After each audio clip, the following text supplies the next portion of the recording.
இளைய பாரதம் நேயர்களுக்கு வணக்கம். தொடங்கிவிட்டது இந்தியா, மண்டியிட ஆரம்பித்து விட்டது பாகிஸ்தான். எல்லாரும் கேட்குற கேள்வி என்ன அப்படின்னு பார்த்தீங்கன்னா, இந்தியா எதுக்கு இப்போ ஒரு வார் ஸ்டெப்புக்கு எடுத்து வைக்கிறாங்க? எதுக்கு இந்த மாதிரியான தாக்குதலை பண்ணணும்? எதுக்கு இந்த டெரரிஸ்ட் ஹப்பை வந்து அடிச்சாங்க அப்படின்ற பல கேள்வி. இந்தியா இன்னும் பொறுமையாக போயிருக்கலாமே, ஒரு பீஸ் மேக்கிங் பேசியிருக்கலாமே அப்படின்ற பல திசையில் வந்து கேள்விகள் எழும்பிட்டே இருக்குது.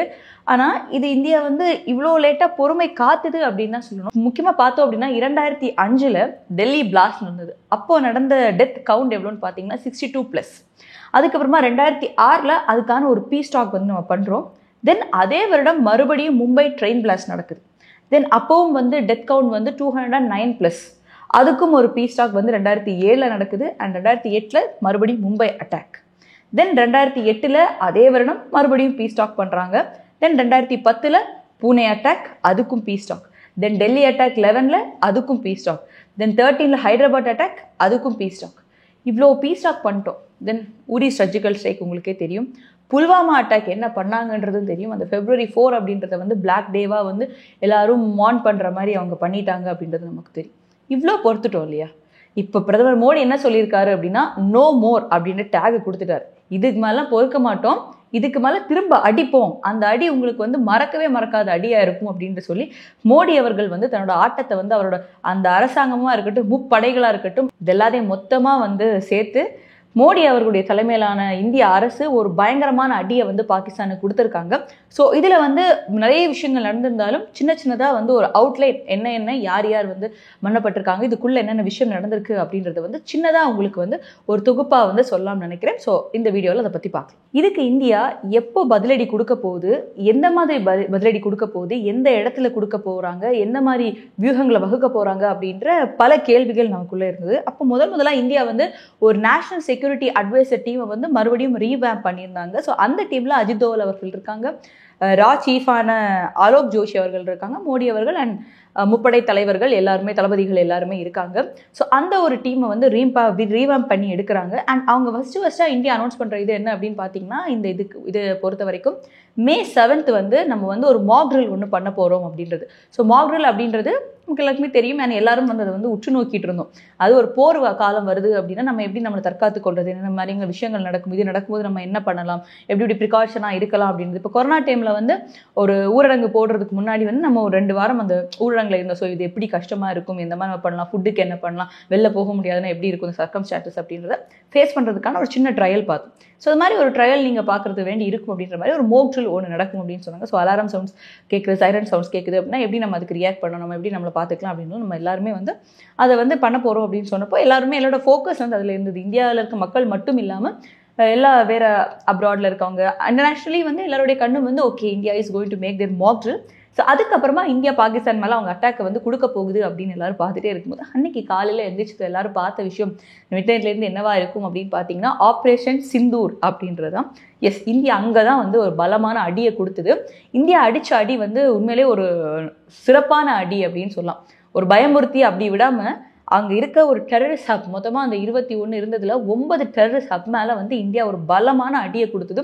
எந்த ஆர்மி பர்சன்ஸ் மேலேயும் கை வைக்கல, மக்கள் மேலே, சிவிலியன்ஸ் மேலேயும் எதுவுமே கை வைக்கல, கரெக்டாக டெரரிஸ்ட் மேலே கை வச்சாங்க. அண்ட் அதுக்காக தான் இந்தியா கூட எல்லா நாடுமே வந்து துணை நின்றுது அப்படின்னு சொல்லலாம். ஏன்னா எல்லாருமே சொன்ன விஷயம், தீவிரவாதத்தை நாங்கள் வளர்க்கல, தீவிரவாதத்தை கண்டிப்பாக எதிர்க்கிறோம், நாங்கள் எல்லாரும் அதுக்கு வந்து உங்கள் கூட நிற்கிறோம். ஸோ இந்தியா அடித்த அந்த அடிக்கு எந்த நாடுமே வந்து இல்லை இங்கே தப்பு பண்ணிச்சு அப்படின்னு சொல்லலை. ஏன்னா எஸ், டெரரிஸ்ட் வந்து யாருக்குமே டெரரிசம் இங்கே தேவையில்லை, அது அழிக்கணும், ஒடுக்க வேண்டும் அப்படின்னு சொன்னது மற்ற நாடுகள் வந்து சொன்னாங்க. ஆஃப்டர் இந்தியாஸ் ஆக்ஷன் ஆல்சோ எல்லாருமே அதுக்கு சப்போர்ட் பண்ணாங்க. அண்ட் அதில் வந்து ஜெய்ஷ் இ முகமதாக இருக்கட்டும் அண்ட் லஷ்கர் இ தொய்பா அமைப்பாக இருக்கட்டும், இந்த 2 அமைப்புடைய தலைவர்கள் இதுக்கு பல இதில் வந்து மூளையாக செயல்பட்டவங்க. லைக் இப்போ பார்த்தோம்னா காந்தகார் ஃப்ளைட் ஹைஜாக் இருக்கு இல்லையா, ஸோ அதில் வந்து மசூத் அப்படின்ற ஒரு தீவிரவாதியை நீங்கள் விட்டால் தான் வந்து நாங்கள் வந்து இங்கே ஹைஜாக் பண்ண ஃப்ளைட்டில் இருக்க வந்து சிவிலியன்ஸை விடுவோம், பயணிகளை விடுவோம் அப்படின்ற மாதிரி ஒரு 1999 இந்த விஷயம் நடந்தது, கந்தஹார் நேபாள் அந்த சைடில்.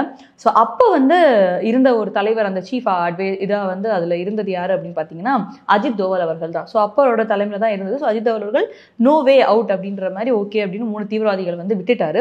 ஸோ அன்னைக்கு விட்டு அஜித் தோவல் அவர்கள் அங்கே 99லேருந்து இன்னைக்கு 25-26 வருடம் ஆகும்போது அங்கே இடத்துல அவனோட கோட்டையிலே போய் இது பண்ண மாதிரி அந்த டெரர் ஹப்புக்குள்ளே இருந்த மசூத் வந்து இன்னைக்கு கொலை செய்யப்பட்டிருக்கான், அவன் வந்து செத்து போயிட்டார் அப்படின்றது. ஸோ அன்னைக்கு ஸ்லிப் அவுட் பண்ண அஜித் தோவல் அவர்கள் இன்னைக்கு அடிச்சு தூக்கிட்டாரு அப்படின்னு தான் சொல்லணும்.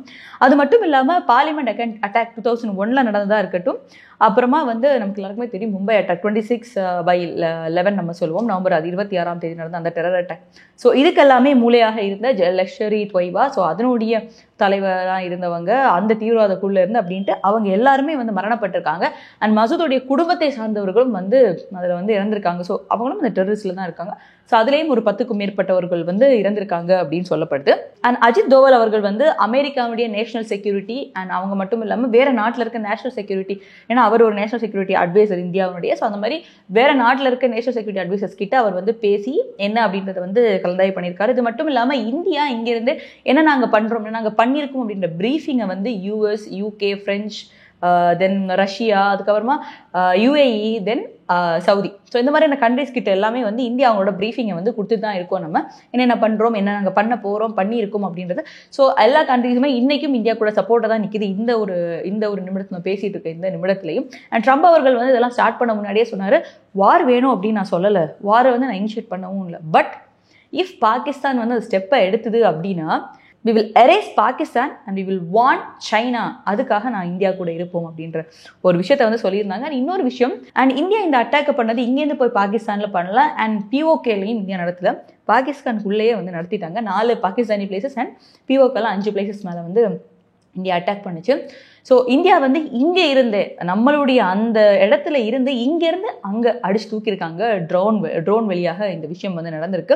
அதுக்கப்புறமா பாகிஸ்தானோட டிஃபென்ஸ் மினிஸ்டர் என்ன சொல்லியிருக்காரு அப்படின்னா, இந்தியாவோட இந்த செயலுக்கு we will sink இந்தியாவை நாங்கள் வந்து மூழ்கடிப்போம் அப்படின்னு சொல்லியிருக்காரு. அண்ட் ஆர்மி உடைய சீஃப் ஆர்மி ஸ்டாஃபாக இருக்கும் பாகிஸ்தானோட சீஃப் ஸ்டாஃப், அவர் என்ன சொல்லியிருக்காரு அப்படின்னா, நாங்கள் வந்து இந்தியாவை பேன் பண்ணுவோம், பேன் இன்டு ஆஷஸ், சாம்பல் ஆக்குவோம், அண்ட் அந்த சாம்பல்லேருந்து வில் ஃப்ளை ஃப்ரம் தேட் அப்படின்ட்டு வந்து அவர் சொல்லியிருந்தார்.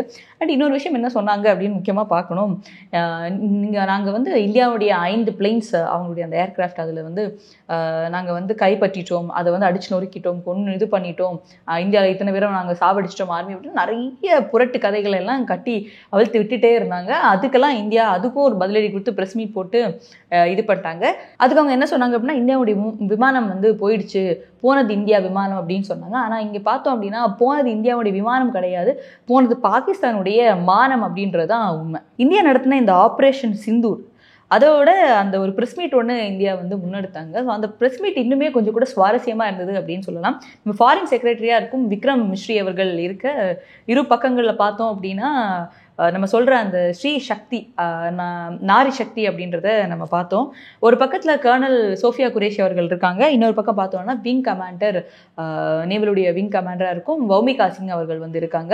ஒருத்தங்க வந்து அதை இங்கிலீஷில் எக்ஸ்பிளைன் பண்ணுறாங்க, ஒருத்தங்க வந்து ஹிந்தியில் எக்ஸ்பிளைன் பண்ணுறாங்க. அது பார்க்கும்போதே எப்படி இருக்குது அப்படின்னா, ஒரு பாகிஸ்தானுக்கும் சரி மற்ற நாடுகளுக்கும் சரி ஒரு இதுதான் இந்தியா அப்படின்றத காட்டின மாதிரி, எங்கள் பெண்கள் மேலே கை வச்சா நாங்கள் அழுதுட்டு அன்னைக்கு இருந்ததில்லை, இந்தியா இப்படிப்பட்ட பெண்களையும் நாங்கள் வைத்திருக்கிறோம் அப்படின்றத, அந்த பெண்களுக்காக எங்கள் பெண்களும் எங்கள் ஆண்களும் இங்கே இந்தியாவே முன்னின்று என்ன மாதிரி ஒரு அடியை நாங்கள் கொடுத்துருக்கோம் அப்படின்றத வந்து திரும்ப அவங்களுக்கு சரியான ஒரு பதிலடி கொடுத்த மாதிரி இருந்தது. இந்த இடத்துல வந்து இன்னொரு விஷயம் என்ன அப்படின்னு பார்த்தோன்னா, விக்ரம் மிஸ்ரி அவர்கள் கொடுக்குற அந்த ப்ரெஸ் மீட்டில் அவர் என்ன சொல்கிறாரு அப்படின்னு பார்த்தீங்கன்னா, என்னென்ன விஷயங்கள் வந்து பாகிஸ்தான் அவுத்து விடுதில்லை, 5 இதை பிடிச்சிட்டோம், அவங்க செத்துட்டாங்க, இவங்க செத்துட்டாங்க, ஆர்மியை பிடிச்சிட்டோம், அது இதுன்ட்டு அதுக்கெல்லாம் கரெக்டாக அவர் வந்து ப்ரூஃபோட என்ன நாங்கள் பண்ணோம் பண்ணல அப்படின்றது சரியான பதிலடியாக வந்து விக்ரம் மிஸ்ரி அவர்களும் வந்து கொடுத்துருக்காரு. இந்தியா பண்ண இந்த ஒரு அட்டாக் மூலமாக உலக நாடுகளுக்கு இன்னொரு விஷயம் ரொம்பவே கிளியராக புரிஞ்சிருக்கும் அப்படின்னு நினைக்கிறோம். என்ன அப்படின்னா, பாகிஸ்தானில் இறந்து போன அந்த தீவிரவாதிகளுக்கு கொடுத்த ஒரு ராஜ மரியாதை அப்படின்றது, இந்தியாவில் வந்து நம்ம நாட்டுக்காக ஏதோ ஒரு என்ன ஃபீல்டாக இருந்தாலும் அவங்க கிரிக்கெட்டாக இருக்கட்டும், எதுவாக இருக்கட்டும், மியூசிக், எந்த ஒரு ஃபீல்ட்லையும் வந்து இந்தியாவுக்கு என்ன ஒரு கான்ட்ரிபியூஷன் கொடுத்துருக்காங்க அப்படின்றது, அண்ட் ஆர்மி பர்சனல்ஸ் அண்ட் யாராக இருந்தாலும் இந்தியா அப்படின்ற நாட்டுக்கு கொடுத்த அந்த கான்ட்ரிபியூஷனுக்கு அவங்களுக்கு அந்த மரியாதையை நம்ம கொடுக்குறதா இருக்கட்டும், நம்ம ஃப்ளாக் வந்து போற்றி அவங்களோட இறுதி சடங்குகள் நடத்துறதா இருக்கட்டும், பாகிஸ்தான் ஃப்ளாக் வந்து தீவிரவாதிகளுக்கெல்லாம் போர்த்தப்பட்டு ஆர்மியுடைய மரியாதை வந்து கொடுக்கப்படுது. ஸோ இதுலேருந்து என்ன பாகிஸ்தான் சொல்ல வருது, எங்கள் நாட்டில் வந்து ஆர்மிக்கு இல்லை, தீவிரவாதத்தை ஊக்குவிச்சு தீவிரவாதியாக இருக்கவனுக்கு தான் நாங்கள் வந்து ராஜ மரியாதை கொடுக்குறோம் அப்படின்றத பாகிஸ்தான் அப்பட்டமாக பார்த்தாலும் பரவாயில்லை அப்படின்ற மாதிரி காட்டுறாங்க. அண்ட் அதை வந்து உலக நாடுகள் வந்து பார்த்து புரிஞ்சுப்பாங்க பாகிஸ்தான் எந்த மாதிரியான மனநிலையில் இருக்காங்க, எதை பாகிஸ்தான் ஊக்குவிக்குது அப்படின்றது ரொம்பவே தெளிவாக வந்து பாகிஸ்தான் வந்து வெளிப்படுத்தியிருக்காங்க அப்படின்றது தான். அண்ட் இன்னொன்று வந்து பாகிஸ்தானுக்கு அடிப்படை ஆரம்பித்த உடனே வந்து சீனா வந்து பார்க்க வராங்க. சீனாவுடைய வெளியுறவுத்துறை அமைச்சர் வந்து பாகிஸ்தானுடைய வெளியுறவுத்துறை அமைச்சரை பார்க்க வர்றாரு. என்ன பங்கு அடி பலமோ அப்படின்ற மாதிரி பார்க்க வந்து ஒரு நலம் விசாரிச்சுட்டு அவர் போகிறாரு. தென் அதுக்கப்புறமா இப்போ அப்படியே நம்ம பின்னாடி கதைக்கு வருவோம். சீனா வந்து இதனால என்ன ஒரு அடி வாங்க போகுது அப்படின்றத கண்டிப்பாக பார்க்குறோம். ஏன்னா பிஎல்ஏ அந்த மாதிரி ஒரு விஷயத்தை தான் பண்ணிட்டு இருக்காங்க அப்படின்றது. ஸோ அடுத்தது பார்த்தோம் அப்படின்னா ஏர் ஸ்பேஸ் தாக்குதல் வந்து தொடர்ந்து நடந்துக்கிட்டே இருக்குது. இங்கேருந்து அவங்க அடிக்கிறது, அங்கேருந்து இவங்க அடிக்கிறது. ஸோ என்னென்ன மிசைல்ஸ் வந்து பாகிஸ்தான் போட்டாலும் அண்ட் பாகிஸ்தானோட பல விமானங்களை வந்து இந்தியா தகர்த்து எரிஞ்சிட்டாங்க. அண்ட் இந்தியாவோடது எதுவுமே இது வரைக்கும் தகர்த்தெறியப்படலை அப்படின்றது தான் அதிகாரப்பூர்வமாக சொல்லப்படுது. அண்ட் அவங்க போடுற எல்லா மிசைல்ஸையும் இந்தியா தன்னோட ஏர்கிராஃப்ட் ஷீல்ட்னால், நம்மளோட ஷீல்டு இருக்கு இல்லையா, ஸோ அந்த ஷீல்ட்னால எல்லாத்தையும் தடுத்துட்டே இருக்காங்க இந்தியா. அண்ட் வந்து ரொம்பவே அவங்க வந்து இந்த இடத்துல இவ்வளோ மணி நேரத்தில் நாங்கள் இது நடத்த போகிறோன்னு இருக்கு ஒரு, அதாவது அந்த மாதிரி ஒரு டார்கெட்டை வந்து பாகிஸ்தான் வச்சுருப்பாங்களா, அதுக்கு 3 மணி நேரம் 4 மணி நேரத்துக்கு முன்னாடி இந்தியாவோட இன்டெலிஜென்ஸ் அதை தெரிஞ்சுக்கிட்டு அவங்க அதுக்கு முன்னாடி இந்த ஷீல்ட் ப்ரொடெக்ஷன் அங்கே போடுறாங்க. ஸோ எந்த இடத்துலையும் வந்து வான் வழியாக அவங்களால தாக்குதல் நடத்த முடியல. அதுக்கப்புறமா பூஞ்ச் டிஸ்ட்ரிக்ட்ல வந்து ஒரு தாக்குதலை வந்து அவங்க நடத்துறாங்க. எப்படின்னு பார்த்தோம்னா இந்தியாவோட ஜம்மு காஷ்மீர் இந்த பகுதியில் அது இருக்குது. என்ன பண்றாங்க அப்படின்னா அது வந்து ஒரு பள்ளத்தாக்கான ஒரு இடம் அப்படின்னு சொல்லலாம். அதுக்கு மேலே வந்து ஒரு கோவில் இருக்கு, நான் சரியாக சொல்றேன்னா குருத்வார் அப்படின்னு நினைக்கிறேன். ஸோ அது வந்து ஒரு மேல் பகுதியிலேயே இருக்குது. ஸோ அது பள்ளத்தாக்கு அப்படின்னு எடுத்து, ஸோ அந்த இடத்துல மேலே தான் ஆர்மி இருக்கும். ஸோ தைரியமாக அந்த ஆர்மியை வந்து ஃபேஸ் பண்ணுறதுக்கு தைரியம் இல்லாமல் பாகிஸ்தான் மறுபடியும் அங்கே பண்ண மாதிரியே பூஞ்ச் நகரத்துக்கு வந்து அங்கே ஸ்கூல், வீடு இது எல்லாத்தையுமே வந்து அட்டாக் பண்ணுறாங்க. அண்ட் முக்கியமாக பார்த்தோன்னா இதில் வந்து ஒரு 3 பெண்கள் 5 குழந்தைகள் வந்து இதில் மரணம் அடைகிறாங்க. ஸோ அந்த மாதிரி மறுபடியும் ஒரு கோழைத்தனமான விஷயத்தை வந்து பண்ணியிருக்காங்க. இதுக்கு இந்தியா மறுபடியும் சைலண்டாக இருக்க போகிறதில்லை அப்படின்னு புரிஞ்சிச்சு. இந்தியா என்ன பண்ணியிருக்காங்கன்னா பாகிஸ்தானுடைய லாகூருடைய ஏர் டிஃபென்ஸ் சிஸ்டம் இருக்குது இல்லையா பாகிஸ்தானில், ஸோ அதை வந்து முடிச்சு விட்டாங்க. அவ்வளோதான், ஏர் டிஃபென்ஸ் சிஸ்டம் வந்து இந்தியா அடிச்சு நொறுக்கிட்டாங்க. ஸோ அதுவும் வந்து போயிடுச்சு. அண்ட் முக்கியமாக இன்னொரு ஹீரோவே இந்தியா இறக்கி இருக்குள்ள, நம்ம பார்க்கலாம். அதுக்கப்புறமா பார்த்தோம் அப்படின்னா இந்த பூஞ்சில் பண்ண ஒரு விஷயம் கோழைத்தனமான, மிகவும் இப்போ பஹல்காமில் என்ன பண்ணாங்களோ அது மாதிரி ஒரு கோழைத்தனமான ஒரு விஷயம் தான் குழந்தைங்க மேலே கை வைக்கிறது. ஒரு வீட்டில் இருந்த ஒரு பிரதர் சிஸ்டர், சின்ன குழந்தைங்க, அவங்களும் இதில் வந்து பலியாக இருக்காங்க. பெண்களும் வந்து பலியாக இருக்காங்க. ஸோ அதுக்கும் வந்து இந்தியா லாகூரில் வந்து அவங்களுடைய ஏர் டிஃபென்ஸ் சிஸ்டமில் வந்து ஒரு அடியை வந்து போட்டுட்டாங்க. அண்ட் இதற்கு வந்து இன்றைக்கி பார்க்குறோம் ஈரானுடைய ஃபாரின் மினிஸ்டர் அப்பாஸ் அவர்கள் வந்து இந்தியாவுக்கு வராங்க, இந்தியாவுக்கு வந்து விசிட் பண்ணுறாங்க. அண்ட் இந்த இடத்துல இந்தியா நிறைய ஒப்பந்தங்களை வந்து கையெழுத்திடுற வந்து நம்மளால் பார்க்க முடியுது. ஈரானும் இந்தியாவும் சேர்ந்து அந்த கையெழுத்திடுற ஒப்பந்தம் என்ன அப்படின்னு பார்த்தோன்னா ஸ்ட்ராட்டஜிக் பார்ட்னர்ஷிப் அப்படின்றது தான். அதாவது எனக்கு ஒன்றுனா நீ வருவ, உனக்கு ஒன்றுனா நான் வருவேன் அப்படின்ற மாதிரி பாகிஸ்தான் வந்து அலற விடுற மாதிரி ஈரானும் இந்தியாவுக்குமான அந்த ஸ்ட்ராட்டஜிக் பார்ட்னர்ஷிப் வந்து இன்றைக்கி கையெழுத்து போடப்பட்டது. So Iran is there for India அப்படின்றது மறுபடியும் வந்து உறுதியாயிருக்கு அப்படின்ற ஒரு விஷயம் தான். ஈரான் மட்டும் இல்லாமல் சவுதியுடைய ஃபாரின் மினிஸ்டரும் இந்தியாவுக்கு வந்து விசிட் பண்ணியிருந்தாங்க. அது மட்டும் இல்லாமல் ஐநா சபை சார்ந்தவங்க வந்து இந்தியாவுக்கு விசிட் பண்ணுறாங்க. என்ன ஏது அப்படின்னு பார்த்தோன்னா ஆர்ஓ கோளாறில் வந்து பூஞ்சில் அட்டாக் பண்ணணும்னு சொல்லிட்டு இவங்க ஒரு அட்டாக் கொடுத்தாங்கல்ல பாகிஸ்தான். அந்த அட்டாக்ல என்ன இருக்குது அப்படின்னா ஐநா சபையினுடைய ஒரு கிளை அமைப்பு வந்து இருந்திருக்கு. அந்த கிளை அமைப்பு அந்த பிரான்ச் மேலே வந்து இவங்க அட்டாக் பண்ணியிருக்காங்க. அங்கே இருக்கவங்க எப்படியோ உயிரை பிடிச்சி தப்பிச்சுட்டு போயிட்டு ஐநா சபைக்கு ஒரு கம்ப்ளைண்ட் கொடுக்குற மாதிரி ஐநா சபையில் பாதிக்கப்பட்டவர்கள் இந்த மாதிரி எங்கள் மேலே அட்டாக் பண்ணிட்டாங்க பாகிஸ்தான் அப்படின்னு சொல்லிட்டாங்க. ஸோ இப்போ ஐநா சபையும் பாகிஸ்தானுக்கு எதிராக திரும்பி இருக்கு. நீங்கள் இராணுவத்தோட சண்டை போடுங்க, உங்கள் தீவிரவாதத்தை வந்து அழிக்கிறதுல அதை பற்றி இது பண்ணுங்க, மக்கள் மேலே மறுபடியும் தாக்குதல் பண்ணியிருக்காங்க அப்படின்னு ஐநா சபைக்கே வந்து தெரிஞ்சிருக்கு. ஸோ ஐநா சபையுடைய கிளை அமைப்பினுடைய அந்த இதையும் வந்து இவங்க அட்டாக் பண்ணதுனால நேரடியாக வந்து ஐநா சபையும் வந்து இன்வால்வ் ஆகுறாங்க. ஸோ பாகிஸ்தான் மறுபடியும் ஒரு பகையை வந்து வளர்த்துருக்கு, ஐநாவை பகைத்து கொண்ட பாகிஸ்தான் அப்படின்னு தான் சொல்லணும். அண்ட் இன்னொரு விஷயம் வந்து பாகிஸ்தான் நிறைய கதை அவுத்து விடுறாங்கல்ல, நாங்கள் இப்படி இந்தியாவோட 5 தான் இது பண்ணிட்டோம், இதை வந்து கையிறங்கிட்டோம், அதை பண்ணிட்டோம் அப்படின்னு. அதுக்கப்புறம் இந்தியாவோட கதை மட்டும் இல்லை, அப்படியே லைட்டாக ஈரான் இழுக்கிறாங்க, சைனா இழுக்கிறாங்க.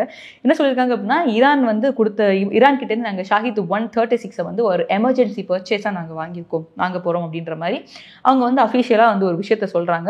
அதுக்கு உடனே ஈரான் வந்து ஓடி வந்துட்டாங்க, பாப்பா நாங்களாம் ஒன்றும் கொடுக்கல, எங்களை எதுக்கு கோத்து விடுறீங்க, அதெல்லாம் நாங்கள் எதுவும் கொடுக்கல அப்படின்ட்டு அவங்க அவுத்து விடுற கதைக்கெல்லாம் மறுபடியும் ஒவ்வொரு நாடாக வந்து பதிலடி கொடுத்துட்டு இருக்காங்க. அண்ட் ஸ்ரீலங்கா அவங்களுடைய பாயிண்ட் இதில் என்ன அப்படின்னு கேட்டப்போ நாங்கள் இதுக்கு வார் அப்படின்றத நாங்கள் பெருசாக சப்போர்ட் பண்ணல, வி ஆர் பீயிங் நியூட்ரல் அப்படின்ற ஒரு இதை வந்து ஸ்ரீலங்கா கையில் எடுத்திருக்காங்க. அண்ட் இந்த இடத்துல மாறி அட்டாக் நடந்துட்டு இருந்த இடத்துல பாகிஸ்தானுடைய ஒரு பைலட் உயிருடன் வந்து இந்தியா இடம் வந்து பிடியில் வைக்கப்பட்டிருக்காரு. ஸோ இந்தியா வந்து ஒரு பாகிஸ்தான் பைலட்டை வந்து பிடிச்சு வச்சுருக்காங்க.